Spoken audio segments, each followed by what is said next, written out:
여러분 2부 예배 오신 것을 주님의 이름으로 환영합니다. 반갑습니다. 그리고 예배를 기억하고 오신 것 주님의 이름으로 환영합니다. 주님의 이름으로 축복합니다. 여러분 잘 지내셨습니까? 한동안 몸이 불편해서 못 나오셨다는 분들도 오늘 나오셔서 참 감사합니다. 저는 3주간 미국 일정 잘 마무리하고 왔습니다. 많은 일들이 있었는데 하나님께서 인도하셔서 마무리할 것은 마무리하고 뒤로 미룰 것은 뒤로 미루고 잘 왔습니다. 기도해 주셔서 감사합니다. 꾸준하게 예배의 자리 또 기도의 자리를 우리 성도들이 지켜주셨던데 감사합니다. 우리 당회원들과 안수 집사님 또 권사님들이 각 부서에 또 정해진 장소에서 헌신하시고 교회를 섬겨주셔서 교회가 은혜 가운데 잘 굴러갈 수 있게 해주셔서 참 감사해요. 우리 부목사님들 설교하는 거 저도 미국에서 영상으로 봤는데 설교 저보다 더 잘하대요. 그래서 두려운 마음이 들었습니다. 정신을 차려야겠다. 부목사님들이 교회학교 설교를 하다가 작년 예배 설교를 하는 게 굉장히 부담스럽습니다. 그런데 우리 목사님들 설교 참 잘하셨어요. 목사님들 강단 지키느라고 애 많이 쓰셨습니다. 오늘부터 저는 4주간 예수님은 누구인가 하는 주제로 말씀을 선포하려고 합니다. 사람들은 종종 하나님이 존재하는가 질문해요. 왜 그런가 하면 본 적이 없어요. 그리고 보여주신 적도 없어요. 하나님을 만났다고 하는 사람들은 하나님의 그 존재 자체를 만난 것이 아니라 하나님께서 약간의 영광을 가려주신 모습으로 사람들에게 그 모습을 드러내셨는데 그 모습을 본 사람들이 지금은 그리 많지 않습니다. 그래서 사람들은 하나님은 존재하는가 질문해요. 하지만 예수 그리스도의 존재 여부에 대해서 질문하는 사람은 없습니다. 왜 그럴까요? 실존했기 때문입니다. 모든 사람들은 예수님이 2000년 전에 이스라엘에 살았던 실존 인물이라는 사실을 받아들여요. 신의 존재를 강력하게 부인하는 무신론자도 서구 역사와 서구의 문명을 송두리째 뒤흔든 분이 예수님이라고 하는 사실은 무시하지 못합니다. 하지만 사람들은 예수님의 정체성에 대해서는 논쟁을 벌여요. 논쟁은 항상 두 가지입니다. 예수님이 하나님이신가 사람이신가. 교회 역사를 보면 어느 한 시대에는 예수님 하나님이시지 이렇게 주장하는 주장이 힘을 받을 때가 있었고, 또 반대로 아니야, 예수님은 인간이셨어. 그래서 예수님이 인간이라고 하는 주장을 하는 것이 더 사람들에게 세력을 얻었던 때가 있었습니다. 하지만 양쪽도 다 맞고 양쪽도 다 사실 맞지 않아요. 왜냐하면 예수님 하나님이시라고 하는 것만을 강조할 수 없고 사람이시라고 하는 것만을 강조할 수 없습니다. 성경이 선포하는 것은 우리 예수님은 온전한 하나님이시면서 온전한 사람이시다. 예수님이 누구이신가 하는 주제는 우리의 믿음과 깊은 관련이 있습니다.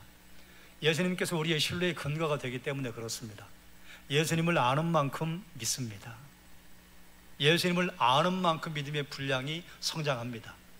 예수님을 얼마나 아는가, 이것이 하나님을 얼마나 아는 것과 연결이 되어 있으며 예수님을 얼마나 아는가 하는 것이 우리의 믿음의 분량이 어느 정도로 성숙했는가 하는 것과 깊은 관련이 있어요. 사진을 하나 보겠습니다. 제가 고장난 비행기 그리고 괜찮은 비행기, 이 비행기 사진을 서로 다른 회사 것을 내놓으면 어느 특별한 회사는 좋고 어느 특별한 회사는 좋지 않고 이런 느낌을 줄 것 같아서 대표적인 대한항공의 항공기 사진을 찍었어요. 가지고 왔습니다. 공항에 갔더니 이런 비행기가 있어요. 그런데 승무원이 나와서 여러분에게 여러분 비행기에 탑승하세요. 그러면 여러분 타시겠습니까? 여러분이 주저하고 있는데 승무원이 다시 이렇게 말해요. 걱정하지 마세요. 여러분 믿음이 있다면 우리는 안전할 것입니다. 이렇게 말했습니다. 그럼 믿을 수 있습니까? 아니요. 그런 거 믿음이라고 말하기 어렵습니다. 또 다음 사진입니다. 이렇게 멋진 비행기가 공항에 준비가 되어 있습니다. 타라고 그러면 믿고 탈 수 있겠지요. 자, 여러분 보세요.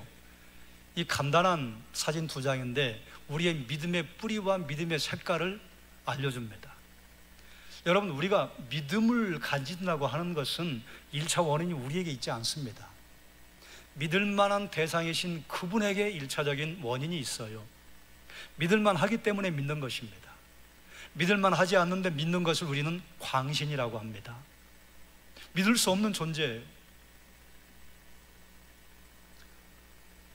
마을 입구마다 서 있는 큰 니트나무 성황당의 나무를 믿는다고 하고, 팔공산에 있는 갓바위를 믿는다고 하고, 설악산에 있는 산신령을 믿는다고 하면 그 믿음이 아무리 크다고 해도 그런 믿음을 우리는 어리석은 믿음이라고 합니다. 그러면 무엇을 말하는가? 건강한 믿음이란 신뢰할 만한 대상을 신뢰하는 것을 의미합니다. 그러니 내가 믿음을 가지고 있다고 하는 것은 그 내 믿음이 아니라 내게 주신 믿음이에요. 그런데 감사한 것은 내게 주신 믿음을 가지고 내 믿음으로 하나님께서 해석을 하시고 우리의 믿음 때문에 우리를 구원하시고 복을 주시는 것, 이게 은혜지요. 믿음의 대상에 신뢰할 수 없는 것이라면 자신을 그 대상에게 맡기는 것이나 그 대상을 믿는 것은 어리석은 일이 될 것입니다. 자, 그렇다면 우리 예수님은 믿음의 대상이 될 수 있는가? 이 내용을 살피기 위해서 먼저는 예수님께서 자기 계시를 어떻게 하셨는가, 예수님의 자기 선포가 중요합니다. 두 번째는 예수님을 가장 가까운 거리에서 함께 시간을 보냈던 예수님의 제자들의 고백이 중요해요. 왜 중요한가? 우리 교회는 매년 봄과 가을에 아름다운 동행을 진행을 합니다. 아름다운 동행을 진행할 때 전도 대상자들을 작정하게 하잖아요. 전도 대상자를 작정을 하는데 그 중에 여러분이 전도하기 가장 어려운 분이 누굽니까? 가족이에요. 그분을 전도해야만 하는 간절한 마음이 가장 뜨거운 것도 가족인데 가장 전도하기 어려운 대상이 가족이에요. 왜 그렇습니까? 우리 가족들은 내가 예수 믿기 이전과 예수 믿은 다음에 변화된 모습을 잘 알아요. 그래서 변화된 내 모습보다는 예전에 별로 아름답지 못했던 내 모습을 가장 잘 알고 있는 분들입니다. 그러니까 가족에게 신앙을 인정받은 분은 정말 신앙생활 잘한 분이에요. 여러분, 어떤 분들은 가족에게 신앙생활을 인정받지 못한 분들이 있습니다. 거의 대개 그렇습니다. 가족들에게 신앙생활을 인정받기가 쉽지 않아요. 우리의 민낯을 다 보기 때문입니다. 그러나 우리 하나님께서는 우리의 민낯을 그 누구보다도 훤히 알고 계심에도 불구하고 내가 다시는 너를 정죄하지 않겠다. 은혜지요. 예수님과 함께 3년을 동고동락했던 제자들은 예수님의 일거수 일투족을 다 봤어요. 잠잘 때도, 예수님 음식을 드실 때도, 사람들을 만날 때도, 사람들 앞에 있을 때, 사람들이 별로 없을 때 예수님 잘 봤단 말이에요. 그러니 제자들이 예수님에 대한 평가를 우리에게 전해놓았다면 사실은 그것이 가장 정확한 평가일 것입니다. 요한복음 8장 58절에 이렇게 선포합니다. 예수께서 이르시되 진실로 진실로 너희에게 이르노니 아브라함이 나기 전부터 내가 있느니라 하시니 아멘. 그러자 그 다음 절에 유대인들이 돌을 들어서 예수님을 치려고 했습니다. 왜 그랬는가? 신성모독에 해당한다. 왜 이게 신성모독이죠? 우린 이걸 이해하기가 어려워요. 그런데 원어를 보면 이게 어마어마한 단어가 들어있습니다. 내가 있느니라, 이 말은 원어에 보면 내가 스스로 있는 자 아니라 그런 의미예요. 그렇기 때문에 요한복음 8장 58절을 다시 풀어 설명한다면 나는 아브라함이 나기 전부터 스스로 존재하는 자 아니라 이렇게 선포하신 거예요. 여러분, 스스로 존재하는 자 우리는 어떻게 알고 있어요? 여호와. 구약에서 하나님께서 이스라엘 백성들에게 하나님의 자기 계시를 할 때 나는 스스로 있는 자 아니라 이렇게 알려주셨어요. 그러니까 유대인들은 알아들은 것이에요. 예수님께서는 자기를 하나님으로 선포했습니다. 예수님의 제자 가운데 요한복음 1장 1절에 보면 이렇게 선포합니다. 태초에 말씀이 계시니라, 이 말씀이 하나님과 함께 계셨으니 이 말씀은 곧 하나님이시니라. 아멘. 창세기 1장 1절은 태초에 하나님의 천지를 창조하시니라. 요한은 일부러 태초에라고 하는 단어를 가지고 왔습니다. 태초에라고 하는 단어를 들으면 성경을 아는 모든 사람들은 창세기 1장 1절이 떠올라요. 태초에 하나님이 천지를 창조하시니라. 그런데 태초에 말씀이 계시니라. 그 말씀이 하나님과 함께 계셨으니 이 말씀이 곧 하나님이시다. 요한은 예수님을 하나님으로 고백했습니다. 예수님의 제자 도마는 요한복음 20장 28절에 이렇게 선포해요. 도마가 대답하여 이르되 나의 주님이시요 나의 하나님이시니이다. 아멘. 예수님께서 제자들이 마가의 다락방에 꼭꼭 숨어라 머리카락 보일라 그리고 숨어 있을 때 나타나셨어요. 그런데 그 자리에 도마가 없었습니다. 나중에 도마가 와서 제자들에게 들었어요. 예수님 나타나셨어. 도마가 뭐라고 그래요? 예수님이 나타나셨다고? 그분이 살아나셨다고? 나는 못 믿어. 내가 직접 그분의 못자국 만져보고 그분의 창자국 옆구리에 손을 넣어보지 않고는 나는 못 믿어. 왜 그런가 하면 예수님께서 만신창이가 돼서 죽으셨거든요. 갈기갈기 다 찢겼어요. 그런데 그분이 살아나셨다고? 평균적인 고백을 한 것입니다. 그런데 예수님께서 도마가 있을 때 제자들 가운데 나타나셔서 뭐라고 하셨는가? 도마야, 너 내 손에 난 창자국을 만져봐라. 그리고 내 옆구리에 네 손가락을 넣어서 창자국을 만져봐라. 그리고 믿음 없는 자가 되지 말고 믿음 있는 자가 되라. 도마가 예수님의 손을 만져보지도 못하고 예수님의 옆구리에 손을 넣지도 못했습니다. 그리고 무릎을 꿇었어요. 나의 주님이시요 나의 하나님이시니이다. 왜 이렇게 고백했을까요? 도마가 그 말을 제자들에게 했을 때 예수님 그 자리에 계시지 않는다고 생각했습니다. 그런데 도마가 한 말을 그대로 예수님이 그대로 다시 테이프를 반복하는 것처럼 말씀하시는 것이에요. 주님이 들으셨구나. 그래, 그 주님 앞에 내가 확인해 보겠습니다. 이 말을 할 용기를 낼 수 없었습니다. 무릎을 꿇을 수밖에 없었어요. 예수님께서는 어느 날 갑자기 이 땅에 오신 것이 아닙니다. 하나님께서 오래전부터 예언하시고 준비하셨다가 갈라디아서에 보면 이런 표현이 있어요. 때가 참에 여인의 아들로 오셨다. 때가 참에 하나님께서 예수님을 여인의 아들로 이 땅에 보내셨습니다. 오늘 우리가 읽은 신명기 18장 15절 말씀 함께 읽겠습니다. 내 하나님 여호와께서 너희 가운데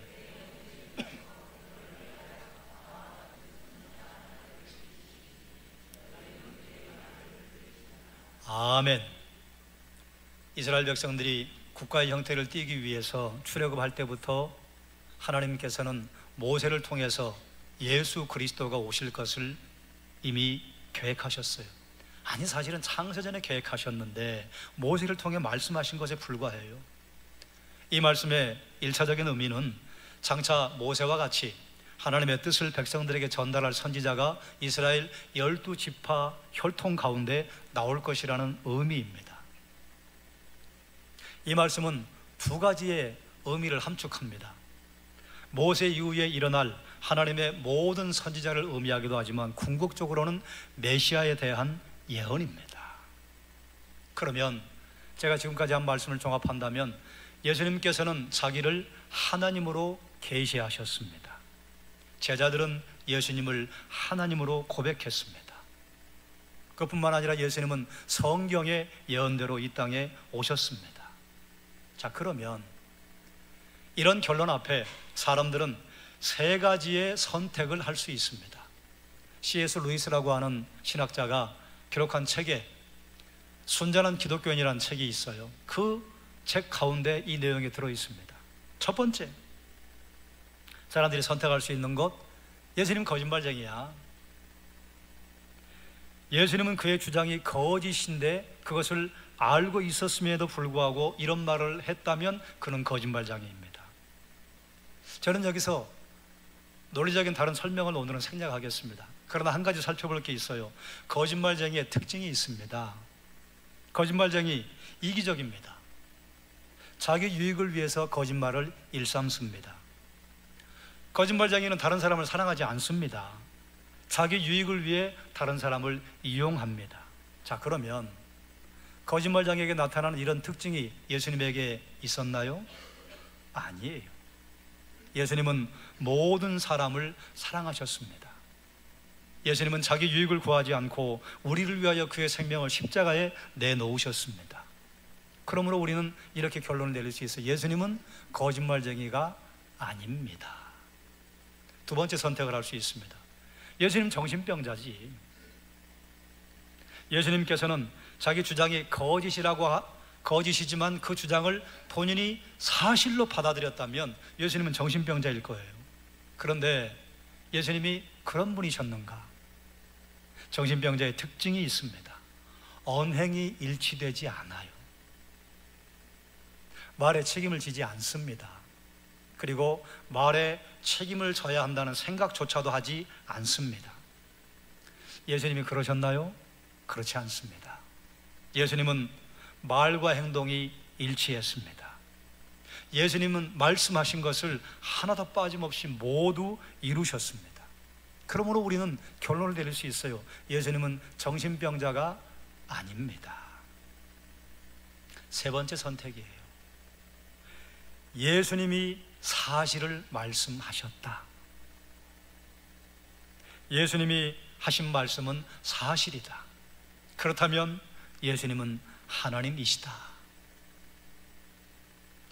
예수님이 거짓말쟁이가 아니고 정신병자가 아니라면 예수님은 하나님이시라고 하는 결론에 우리가 이룰 수밖에 없습니다. 예수님께서는 하나님이시기에 모든 인간을 구원할 구주가 되시는 것입니다. 모든 인간은 죽습니다. 제가 함께 임원하면서 노예를 섬겼던 부노회장을 했던 장로님 부임 권사님이 돌아가셨어요. 제가 이제 금요일 날 출근을 해서 아침에 교육자실에 나오려고 일찍 일어났는데 문자가 왔어요. 장로님 권사님이 돌아가셨습니다. 오래전에 유방암에 걸리셨는데 나았다고 했어요. 그런데 몇 년 전에 폐로 전이가 돼서 온몸으로 전이가 되었다고 기도를 부탁을 하고, 그리고 서로 우리 염려하고 있었는데 하나님의 부르심을 받았어요. 그래 어제 일과 시간 중에는 갈 수가 없어서 이반독 집중선교 개강 예배를 하고 그리고 다녀왔는데 앉아서 이제 우리 둘만 앉았어요. 손님들은 별로 없고. 장로님하고 나이가 비슷하니까 아이고 장로님 큰일 났네요. 이제 호랍이 됐는데 어떻게 해요? 그랬더니 두 가지 얘기를 하시더라고요. 목사님, 땅이 꺼진 것 같아요. 그래도 장로님은 다르시더라고요. 그 다음 무슨 말을 하시느냐, 그분이 지금 60대 중반인데 그래도 50대 데려가지 않으신 게 감사해요. 70대 데려가지 않으신 게 감사해요. 50대 두 아이들을 결혼시키기 전에 만약에 아내가 없었다면 어떻게 제가 그 일을 했겠습니까? 제가 70이 돼서 오직 아내만 붙잡고 아내에게 그냥 떨어지지 않으려고 젖은 낙엽처럼 늘 붙어다니고 살면, 그러면 그때 하나님 아내를 데려가면 제가 또 얼마나 실망이 컸겠습니까? 그런데 지금은 조금 일어날 수 있을 것 같아요. 모든 사람은 죽습니다. 신앙이 좋은 사람도 죽고 신앙이 좋지 않은 사람도 죽고 그리스도인도 죽고 그리스도인이 아닌 사람도 죽어요. 그래서 모든 사람에게는 예수 그리스도가 필요해요. 로마서 3장 23절은 이렇게 선포합니다. 모든 사람이 죄를 범하였으며 하나님의 영광에 이르지 못했다. 모든 사람이 죽습니다. 죄인이기 때문이에요. 그러나 로마서 6장 23절은 이렇게 선포합니다. 죄의 삭은 사망이요 하나님의 은사는 그리스도 예수 우리 주 안에 있는 영생이니라. 아멘. 죽음은 육체적인 죽음뿐만 아니라 영적인 죽음까지를 의미하지요. 우리는 육체적인 죽음은 다 부인하지 않아요. 사람 죽는다는 것을 부인하는 사람은 누가 있습니까? 왜요? 눈으로 보잖아요. 그런데 영적인 죽음은 애써 외면합니다. 왜 그렇습니까? 안 보이니까. 그런데 성경은 우리에게 육체적인 죽음과 영적인 죽음 두 가지를 함께 알려줘요. 영적인 죽음은 하나님으로부터 분리되는 것을 의미하지요. 하나님으로부터 분리되었기 때문에 생명이신 하나님과 분리는 바로 죽음을 의미합니다. 사람이 죽는다고 하는 것은 생명이신 하나님으로부터 분리되었다고 하는 것이에요.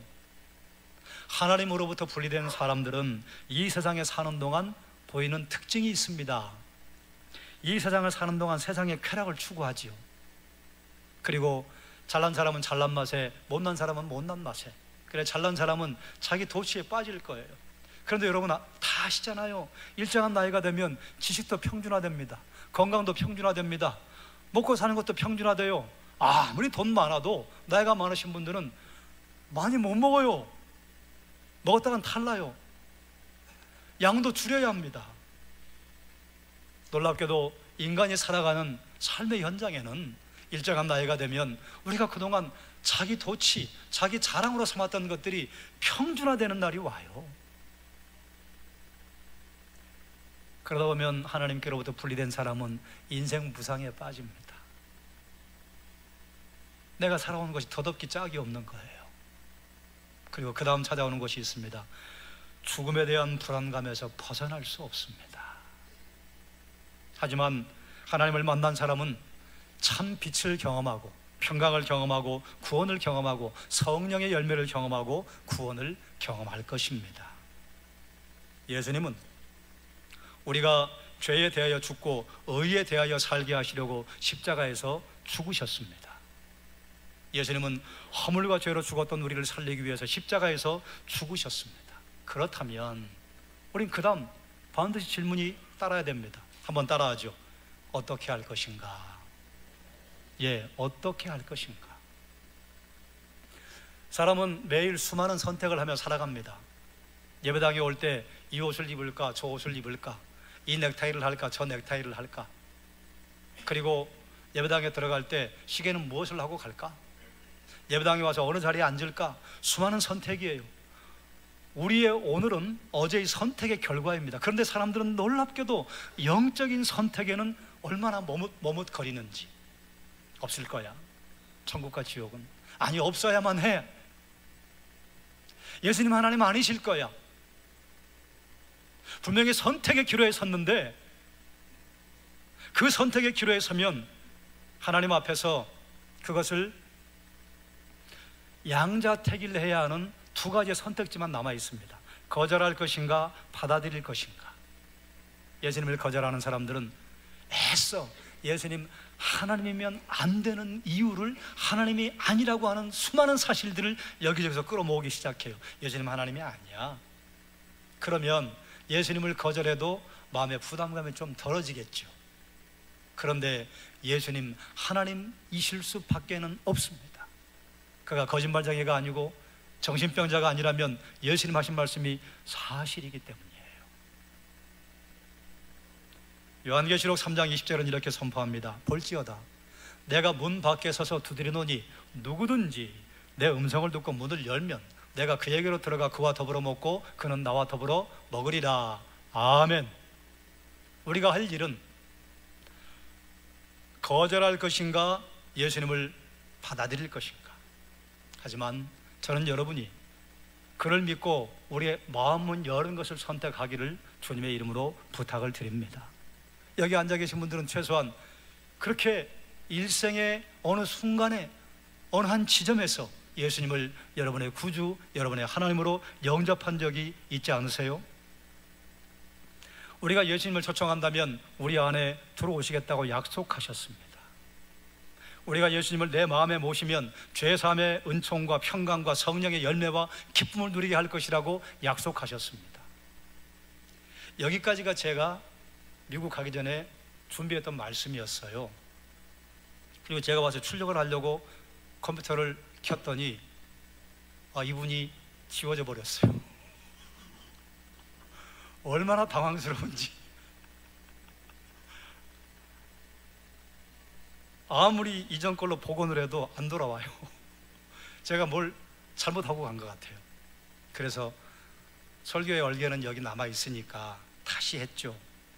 다시 오고 나서 이 다음은 어제 설교를 준비하면서 하나님이 새롭게 제게 도전을 주신 내용입니다. 사랑하는 여러분, 예수님을 영접하셨습니까? 그렇다면 잘하셨습니다. 하지만 여러분이 아직 예수님을 영접하지 않았다면 여러분은 지금 이 자리에서 예수님을 영접할 수 있습니다. 아직 예수님을 영접하지 않았지만 나는 지금 이 자리에서 예수님을 영접하고 싶습니다. 그런 마음이 여러분 드신다면 결단하시기 바랍니다. 이렇게 예수님을 영접할 수 있는 기회가 많이 없습니다. 제가 일부 예배에도 예수님을 영접하지 않았다면 영접합시다 그랬더니 한 분이 손을 들었어요. 교회 오래 나온 분이에요. 여러분 굳이 통계치의 데이터를 여러분에게 제시하지 않아도 한국에는 그리스도인과 썬데이 크리스천이 있는 건 여러분 다 아시죠? 썬데이 크리스천이 많아요. 썬데이 크리스천의 특징이 뭔 줄 아십니까? 교회를 나와요. 그런데 교회에서 어려움과 고난을 만나죠. 나 교회 안 나갈래. 나 좀 쉴래. 그러나 그리스도인은 어떤 어려움과 고난을 만나도 내가 예수님 만나러 오는 것이지 그 고난과 그 고통을 직면했다고 예수님 믿는 것을 포기할 수 없습니다. 썬데이 크리스천과 크리스천의 차이점이에요. 그래서 저는 여러분에게 묻습니다. 여러분 정체가 뭡니까? 그리스도인입니까? 썬데이 크리스천입니까? 모두 눈을 감아주시기 바랍니다. 아무도 여러분을 보지 않습니다. 저만 보겠습니다. 교회는 오래 다녔지만 아직 예수님을 영접하지 않았다면 지금 이 자리에서 예수님을 영접하시기를 제가 도전합니다. 여러분 결단하시기 바랍니다. 결단했다면 저만 볼 수 있도록 손을 살짝 들어주시기 바랍니다. 내리세요. 여러분, 우리는 이미 이런 결단의 기도를 했습니다. 하지만 조용히 손을 든 분이 그런 결단의 기도를 따라할 수 있도록 여러분이 이 기도에 함께 동참해 주시기 바랍니다. 제가 먼저 한 문장씩 앞에 기도하겠습니다. 따라하십시오. 다 따라하십시오. 주님, 나는 주님을 믿고 싶습니다. 십자가에서 죽으심으로 내 죄값을 담당하시니 감사합니다. 지금 나는 내 마음의 문을 엽니다. 예수님을 나의 구주, 나의 하나님으로 영접합니다. 내 죄를 용서하시고 영생을 주심을 감사합니다. 나를 다스려 주시고 주님이 원하시는 사람으로 만들어 주옵소서. 예수님의 이름으로 기도합니다. 아멘. 사랑하는 여러분, 여러분이 신실한 마음으로 이 기도를 했다면 지금 이 순간 예수님께서 여러분의 마음에 들어오시고 죄사함과 영생을 소유하게 하실 것입니다. 저의 말이 아니라 하나님의 약속입니다. 요한계시록 3장 20절을 우리가 읽을 때마다 항상 두 가지의 측면에서 읽어야 합니다. 하나는 믿지 않는 자에게 예수 그리스도를 영접하도록 권유하기 위해서 이 말씀을 쓰기도 하지만 원래 계시록 3장 20절의 배경은 라오디게아 교회입니다. 라오디게아 교회에 예수님께서 하신 말씀이 있어요. 너 참 부유하구나. 그러나 내가 헐벗은 것과 내 눈이 보이지 않는 것을 내가 안다. 그러니 너는 안약을 사서 내 눈에 좀 발라서 보는 자가 되라. 그리고 차든지 덥든지 해라. 미지근해서 내가 입에서 토해버리고 싶다. 예수님을 구주로 영접하는 것은 우리가 일생에 한 번 하면 되는 것이지만 성령의 충만을 간구하는 것은 매일 매 순간 하나님 앞에 간구해야 하는 기도예요. 내 인생의 왕좌에 성령이 앉아 계실 때도 있지만 내 인생의 왕좌에 내가 앉아 있을 때가 있어요. 분명히 영에 속한 사람이었는데 육신에 속한 사람으로 떨어질 때가 있습니다.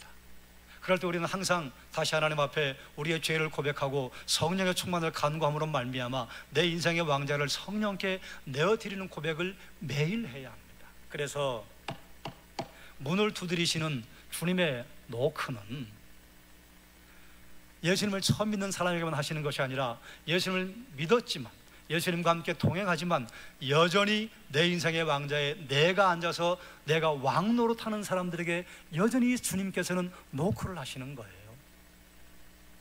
기억하시기 바랍니다. 예수님이 누구이신가? 이것은 우리의 믿음과 관계가 있습니다. 예수님의 정체성에 대한 자기 선포와 제자들의 고백이 중요합니다. 예수님은 자신을 하나님으로 선포하셨습니다. 그리고 제자들은 예수님을 하나님으로 고백했습니다. 성경은 동일하게 예수께서 하나님이심을 선포해요. 이 선포 앞에 우리는 세 가지의 선택을 할 수 있습니다. 예수님은 거짓말쟁이지. 아니야, 예수님은 정신병자일 거야. 아니야, 예수님은 사실을 말씀하셨어. 그러나 예수님에게 거짓말쟁이의 모습이 보이지 않고 정신병자의 모습이 보이지 않기에 예수님은 사실을 말씀하셨다고 결론 지을 수밖에 없습니다. 그렇다면 우리는 그 앞에 두 가지 선택을 할 수 있습니다. 예수님을 거절할 것인가, 예수님을 영접할 것인가. 수많은 무신론자들을 보면 예수님을 거절하기 위해서 예수님이 하나님이면 안 되는 이유, 예수님이 하나님이 아니라는 이유를 열심히 끌어모아요. 그러나 그렇게 끌어모으는 자료들이 시간이 좀 지나면 다 그것이 별로 의미가 없다고 하는 것이 밝혀지고 맙니다. 그러면 또 다른 자료를 또 끌어모아요. 안타까운 몸부림이에요. 안타까운 몸부림보다 우리는 하나님 앞에 우리의 두 손을 들겠습니다. 나는 예수님을 나의 구주, 나의 하나님으로 영접하겠습니다. 오히려 그것이 훨씬 아름다운 결단입니다. 예수님을 영접하고 성령께 여러분의 인생에 가장 높은 자리를 내어드려서 예수님이 허락하신 참된 생명과 이 땅의 풍성한 삶을 넉넉하게 누리며 살아가기를 주님의 이름으로 축원합니다. 기도하겠습니다. 볼지어다 내가 문 밖에 서서 두드리노니 누구든지 내 음성을 듣고 문을 열면 내가 그에게로 들어가 그와 더불어 먹고 그는 나와 더불어 먹으리라. 술 취하지 말라. 이는 방탕한 것이니 오직 성령의 충만함을 받으라. 아멘. 말씀대로 이루어지게 하여 주옵소서. 예수님의 이름으로 기도드리옵나이다. 아멘. 찬송가 90